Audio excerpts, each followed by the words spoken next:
Okay, good evening, everyone. I'm Jonathan Roberts. I'm the Plan Chief with Team 7. As always, if you guys could please silence your phones, your radios, keep your side conversations down in the briefing area. I'd like to welcome you to the August 5th night operational briefing for the Spokane area fires. I'd like to go and bring up our Operations Section Chief for a quick situational update. Good evening, Derek Stidley, Operations Section Chief Trainee. Today we're going to start off with your update on what happened today off of the map. We had a new start happen in District 9. It was just outside of the TFR, so District 9 started a response, and we supplemented their response with 2 Foxtrots, 2 Alphas, some overhead, and a helicopter. It was about 1 acre in timber understory, and assisted the local department there with a new start and got a quick knockdown. In the Autumn Lane fire, a lot of good work was done with hand crews improving lines and using helicopters to secure that north and eastern portion as been going on for the last few days, and it's looking a lot better in there, and every day that they continue to do that, it keeps looking better. Down in the lower part in the Charlie X-ray area, tactical patrol, mop up, got a few more resources in there, and the number of 911 calls reduced significantly with that presence. Over on Branch 10 on the Fairview fire, we got a UAS up with IR. They flew and found some hot spots across the top on across the bottom on Division Tango in the fingers, and they were able to go tactically attack those spots and got a lot of good mop up done there. On the Old Trails fire, that same thing, once the UAS was done there, they came over and were able to identify some areas with the IR where we can tactically attack spots there, mop up, and that will continue into tonight. And I hope you have a safe shift, and we'll see you tomorrow. Okay, so there were no changes to the objectives, but still go over those with your crews. Make sure they understand each of those. So with that, I'd like to go and bring up weather. Good evening. So what you see, look up this sky is what you get. A few high clouds, but we're still transporting smoke from fires to the west. That's going to be an ongoing thing for a little while. Shouldn't reduce visibilities too much since we're not producing local smoke. Temperatures today or tonight are going to be warmer. We're starting our warming and drying trend starting tonight, and we're looking at near 60 degrees in the thermal belt up on the Autumn Lane fire in the higher terrain, and we're going to radiate out at least enough to get us down into around 50 degrees along the Spokane River. In between, up out of the river, you're going to be anywhere between like 50 degrees and 55 degrees. So a little bit warmer there. With warmer temperatures come lower relative humidities. At night, we have very poor recovery in the forecast. If it works out, we're looking at 30 to 40%. Again, up on the Autumn Lane that has the higher terrain, thermal belt and above. And then, but along the Spokane River, that is a water source, so we'll have a higher humidity recovery, 55, 60%. And in between, when you get out away from the water sources, we're probably going to be hanging around 45 to 55%. Winds, we do have a little bit of a southwesterly wind this evening. I think primarily tonight that is going to impact the Autumn Lane again in the higher terrain. We feel a little bit of it on the old trails and Fairview, but we're talking like 5 miles per hour. What you feel right now, southwesterly, that'll die off after midnight, and then we'll settle into our diurnal drainages. So I say these forecast values, and I don't know if they're actually coming true. So on the bottom of the forecast, there is my email address and my phone number. If you want to text me, you get bored. I'm particularly interested to see if these thermal belts are real, and if you're up in the higher terrain and you get bored, feel free to send me an observation. Also, anywhere else you see something interesting, just feel free to email me. I appreciate it. Have a good night.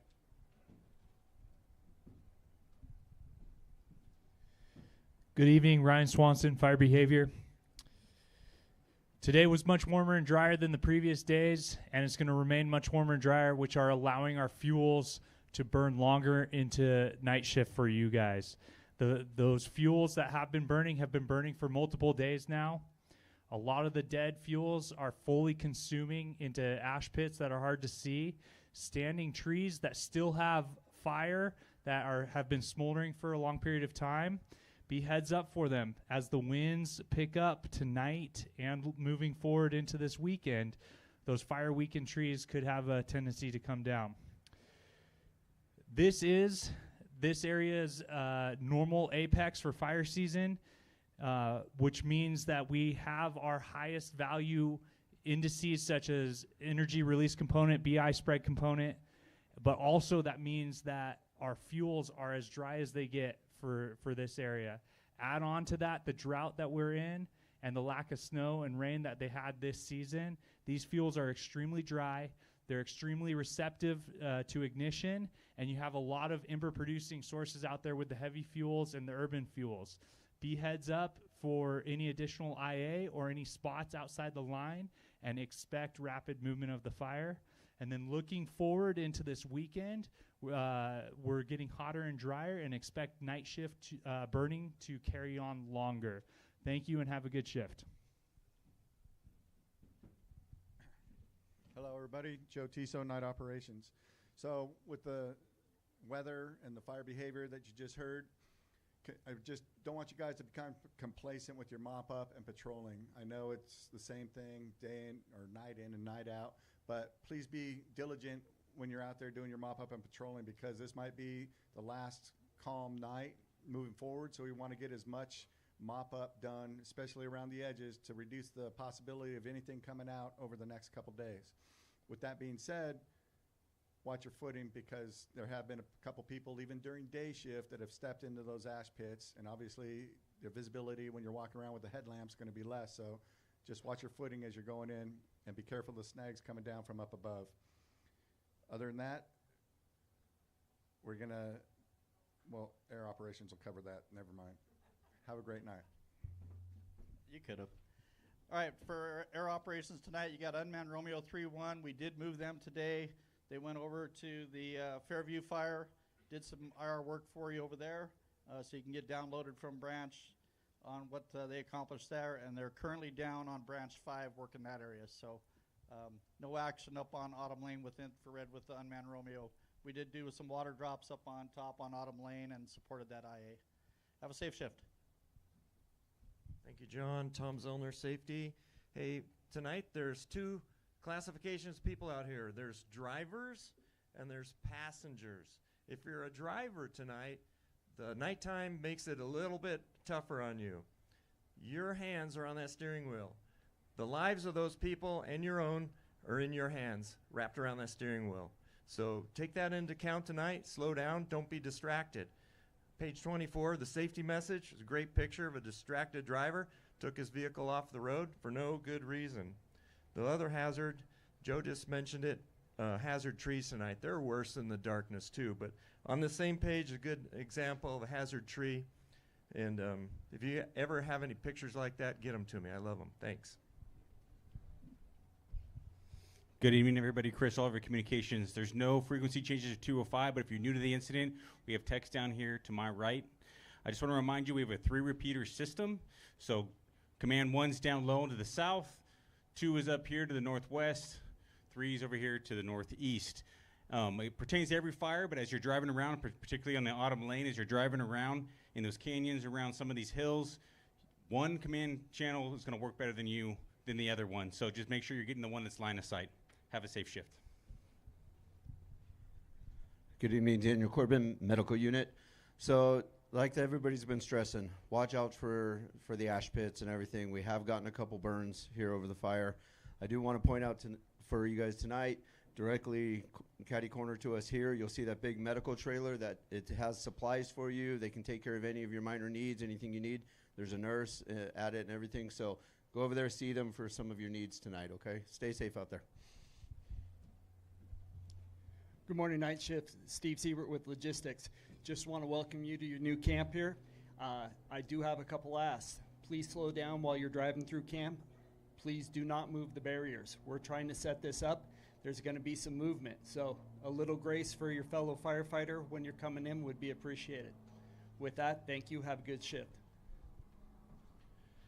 Okay, so don't forget to do your timesheets. Get those in as soon as you can. And that way, if you're being moved off somewhere else, you don't have to wait for any of the finance paperwork. If you need a training specialist, they are inside for you guys tonight. Feel free to see them before you go out. Some quick times. All of our meetings now will be here at camp. So tomorrow morning we'll have a briefing at 0700. We'll have our cooperators meeting here tomorrow at 10 o'clock. We'll also have our planning meeting here at 1700, and we'll be back here again tomorrow night for you guys at 1900. So with that, I'd like to go and bring up our Deputy IC, John Lucas, with some closing comments. Yeah, good evening, night shift. Welcome to the new camp. I want to get in on one thing this evening, and that's traffic and us being in a more congested area. High school was nice. There wasn't a lot of traffic, wasn't a lot of congestion. So I was actually coming here off the highway with the detours, the traffic. Just give yourself a little bit more time when you're driving out and driving in the morning. Pay attention to the other drivers. Be careful. Spend a little more time paying attention to what's around you. I appreciate it. We really don't want any accidents. The last thing is thank you for your good work at night. We really appreciate it. Have a safe shift, and we'll see you tomorrow. Thank you. Okay, so if you're an unassigned resource, our resource unit leader will be here in front of the stage. Come up and see them. We're going to have the auto lane branch on my left over here. We'll have the old trails here in the middle, Fairview over here to the right. They have a nice blue sheet. Make sure you guys have all your information on it that we're still trying to capture, and make your way over to the breakouts, and we'll have a great night. Thank you.